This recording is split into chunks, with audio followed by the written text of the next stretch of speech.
This is TWiT. For those who don't know the backstory, this started with a 17-minute film released in 1995 by a guy, I think he was in England, named Ray Santilli. It was on Fox News. I remember this. Well, later. It was supposed to document a 1940s Roswell, New Mexico autopsy of dead aliens supplied on the lowdown by the cameraman that shot it. Later, in 2005, Santilli admitted it was a recreation, quote unquote, based on other footage he viewed in 1992.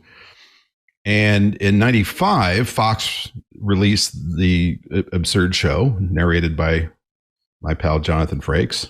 Shame on you. And it was a rating sensation. Huge. You can't get those kind of numbers from a real documentary. Even when the director later said he thought it was a fraud. Interviewees included Stan Winston, who's probably the king of makeup effects in Hollywood. Creature effects, yeah. Yeah. Kevin Randall, a UFO investigator who was highly regarded, who both claimed they had been misrepresented, which in having sat next to an alien autopsy or a Ancient Aliens editing room back in the day, they've gotten much better. But back in the day, I saw some of that editing at work. And of course, the producers are like, oh, cut it there. That's perfect. Some still claim their original frames from that film. And in fact, one was supposedly auctioned a couple of years ago for a lot of money, left from the supposedly 22 reels of supposedly original film. In Alien Autopsy, however, the bodies were depicted using latex casting containing sheep brains set in raspberry jam, chicken entrails, and knuckle joints. Ugh, knuckle joints. Yeah. And boy, that was a fun afternoon after a couple of hours. I had to do an educational film on breathing with sheep lungs once that we were inflating using a tube. And being the director, I was nominated to do the inflating. Look, and unfortunately, we've got the video of it. Look at this. Unfortunately, that lung had sat for a couple of days and I blew into it. And then when the lung deflated, it blew a bunch of rotting lung stuff in my mouth. That was a bad day. Anyway, that's an aside. So Alien Autopsy. We just saw like some clips of it and it just does not look at all real, you know? And I remember when it was on Fox and like how awful it looked. And yet, man, we all had to like just watch anyway. Because it's on TV. So. Yeah, it's like train wreck watching. Yeah.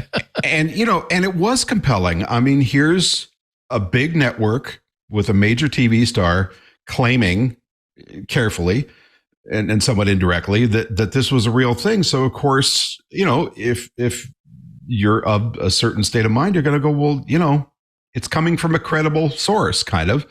And this is a long time ago, so one might have thought it was more credible than it was because the internet isn't what it is now. Yeah. And, it created a sensation.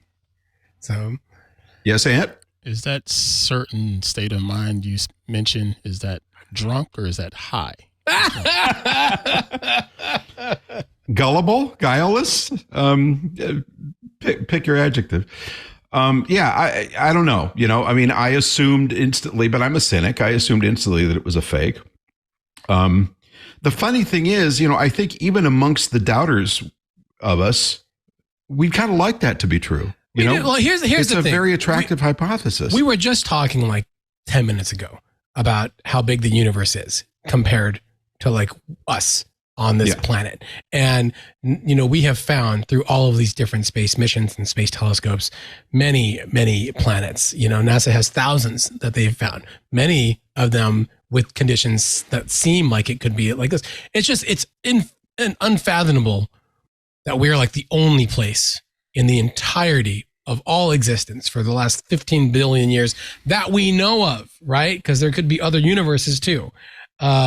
Where there are people, let alone creatures and life and all the fun, Well, excuse me, you say that, but when we had Pascal Lee back on a couple of weeks, if you want to lose the first half hour of the episode, ask him about his n=1 hypothesis from the Drake equation, and he will give you a rather detailed and deeply thought out examination and conclusion of why we're it.